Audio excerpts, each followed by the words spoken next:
Shalom, selamat malam saudara yang terkasih dalam Tuhan kita Yesus Kristus. Kita bersyukur kita boleh ketemu lagi dalam perenungan malam pada hari Selasa tanggal 1 Maret di malam hari ini.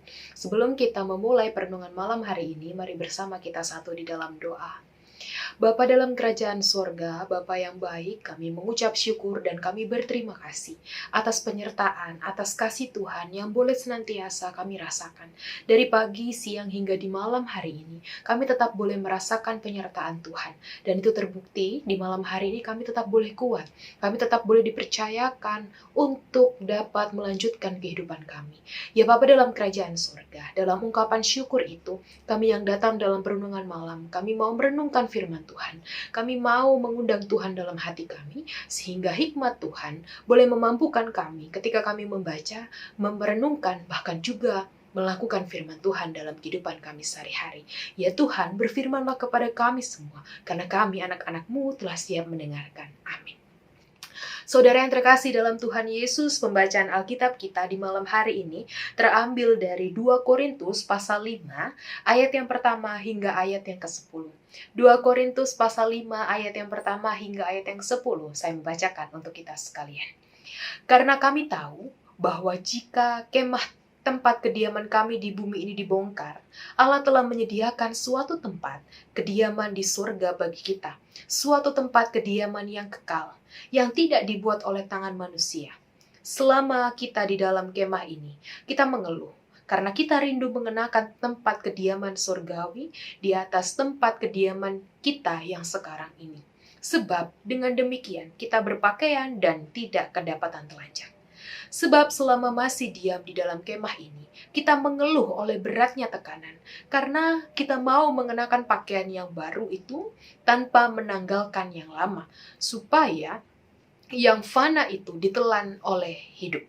Tetapi Allah lah yang justru mempersiapkan kita untuk hal itu, dan yang mengaruniakan roh kepada kita sebagai jaminan segala sesuatu yang telah disediakan bagi kita.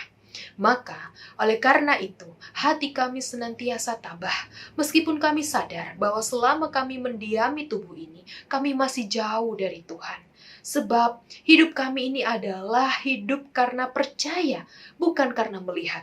Tetapi hati kami tabah dan terlebih suka kami beralih pada tubuh ini untuk menetap pada Tuhan. Sebab itu, juga kami berusaha, baik kami diam di dalam tubuh ini maupun kami diam di luarnya, supaya kami berkenan kepadanya. Sebab kita semua harus menghadap tahta pengadilan Kristus, supaya setiap orang memperoleh apa yang patut diterimanya, sesuai dengan yang dilakukannya dalam kehidupan ini, baik ataupun jahat. Demikianlah pembacaan Alkitab kita di malam hari ini. Saudaraku yang terkasih dalam Tuhan kita Yesus Kristus, salam kasih Kristus untuk kita semua. Ya saudara, pernahkah kita bertamu atau pernahkah kita kedatangan tamu di rumah kita? Saya yakin pasti kita pernah di antara keduanya ini. Jadi kita pernah bertamu dan kita juga pernah kedatangan tamu. Misalnya kita bertamu juga ke rumah saudara, ke rumah teman, atau mengunjungi suatu tempat yang kita ingin tuju. Nah, berbicara tentang tamu, dalam tanda kutip tamu, hal ini ternyata memiliki sifat sementara. Jadi seorang tamu itu memiliki sementara, tidak menetap, tidak seterusnya. Sewaktu-waktu dapat pergi atau dapat kembali ke tempat asalnya. Nah, demikian jugalah saudaraku dengan yang saat ini kita lakukan. Kita perlu menyadari bahwa kehidupan kita saat ini di dalam dunia sifatnya juga sebagai seorang tamu. Yaitu kita memiliki hidup yang sifatnya hanya sejenak, hanya berkemah, hanya sebentar saja. Karena bukan di dunia tempat asal kita. Nah, karena sebagai orang percaya, kita mengimani bahwa kediaman kita yang kekal adalah bersama Bapa di sorga. Dengan demikian, pesan yang Rasul Paulus sampaikan kepada jemaat di Korintus pada malam hari ini, mau mengingatkan, mau mengabarkan juga dengan hal yang sama. Jika kita mau membaca pada ayat yang pertama, dikatakan, karena kami tahu bahwa jika kemah tempat kediaman kami ini dibongkar, Allah telah menyediakan suatu tempat kediaman surga bagi kita. Suatu tempat kediaman kekal yang tidak dibuat oleh tangan manusia. Nah, apa artinya saudaraku pada ayat ini? Artinya, apa yang dalam kehidupan kita ini sifatnya tidak kekal, hanya sementara. Memang sulit, memang berat hidup di dunia. Hidup di dunia memang penuh dengan pencobaan, pergumulan, masalah. Di mana-mana kita setiap hari semakin banyak ditemui banyak pergumulan yang membuat kita merintih, yang membuat kita mengeluh, dan tak jarang kita mengalami putus asa. Siapa yang tidak merintih? Siapa yang tidak mengeluh? Siapa yang tidak mau berputus asa jikalau hidup kita mengalami penganiayaan, kita mengalami sakit fisik, kita mengalami beban berat, kita mengalami pencobaan. Nah, secara manusiawi memang hal ini terjadi. Namun dalam ayat yang keempat, saudaraku, ayat yang keempat ini mau menguatkan kita bahwa kita hidup di dunia hanyalah berkemah sebagai tamu. Dengan demikian, suatu saat kita, saya dan juga Bapak Ibu Saudara akan kembali ke tempat asal kita, yaitu tempat tinggal kita bersama Bapa di surga. Oleh sebab itu, saudaraku, dalam menjalani kehidupan di dunia yang penuh dengan penderitaan, apa yang harus kita lakukan? Nah, firman Tuhan di malam hari ini hendak mengajakkan kita untuk mari kita tetap kuat dan tabah menjalani kehidupan saat ini. Dalam arti bahasa Yunani, tabah tronetes, artinya percaya diri dan berani. Kita diajak untuk tetap memiliki hati yang tabah, kuat, dan berani untuk melawan kecenderungan kedagingan manusia. Ya, pada saat kita lupa bahwa hidup kita di dunia ini adalah sementara.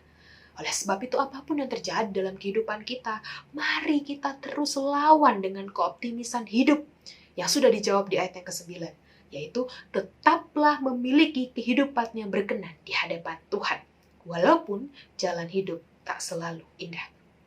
Kemah kediaman, ini ibarat tubuh kita yang fana. Mungkin kita saat ini perlahan-lahan mengalami perubahan fisik, berubah kondisi staminanya. Secara manusiawi kita mengalami sehat, namun kita juga mengalami sakit. Kita mengalami sukacita, namun kita juga mengalami duka cita. Dan sewaktu-waktu, kemah kediaman kita ini mungkin akan rusak, tidak berfungsi. Karena memang kediaman kita, kemah kita sifatnya fana. Namun saudaraku, kita tidak perlu takut dan gentar bahwa kita memiliki Allah yang bijaksana, mengasihi semua orang. Allah yang menopang kehidupan dan menolong kehidupan kita ketika kemah kita di dunia dibongkar. Sebab kita memiliki tempat tinggal yang kekal, yaitu rumah Bapa. Di dalam kemah ada kesusahan, penderitaan, keluhan, beban hidup. Tapi di rumah Bapa ada sukacita, damai sejahtera.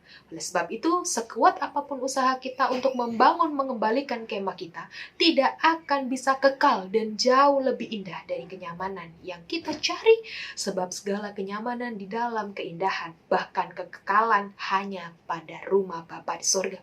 Selamat berjalan dan selamat berpegang pada firman Tuhan. Tuhan senantiasa menyertai kita. Amin. Mari bersama kita satu di dalam doa. Bapa dalam kerajaan surga, terima kasih untuk penguatan firman Tuhan di malam hari ini. Kami diingatkan, kami dikuatkan bagaimana ketika kami mengalami begitu banyak pencobaan, begitu banyak himpitan, persoalan, sakit, penyakit di dunia ini. Untuk kami tetap optimis dan kuat, berani melawan semuanya. Karena kami tahu di mana kediaman kami sesungguhnya adalah bersama Bapa di surga. Biarlah kami tetap kuat dan tabah, tidak mengeluh. Kami percaya bahwa ketika kami mengalami hal ini, tetap ada Tuhan yang memegang, menopang kehidupan kami. Terima kasih Tuhan, terima kasih. Ketika di malam hari ini kami bersyukur, kehidupan kami tetap boleh disertai Tuhan sampai malam hari ini. Kami mungkin yang akan beristirahat malam, ataupun kami mungkin yang akan masih melanjutkan aktivitas dan kerja tugas lain kami. Ya Tuhan, biarlah Tuhan sendiri yang boleh berdiri di depan kami, menopang, menolong kami, sehingga kami boleh melanjutkan segala aktivitas maupun istirahat malam kami. Dan ketika esok pagi kami boleh bangun dengan begitu sukacita, biarlah kami boleh bangun dengan penuh kekuatan dan tetap mengucap syukur di dalam Tuhan. Ini kehidupan kami Tuhan, kami mau serahkan sepenuhnya ke dalam tangan Tuhan. Dalam nama Tuhan Yesus kami berdoa. Amin.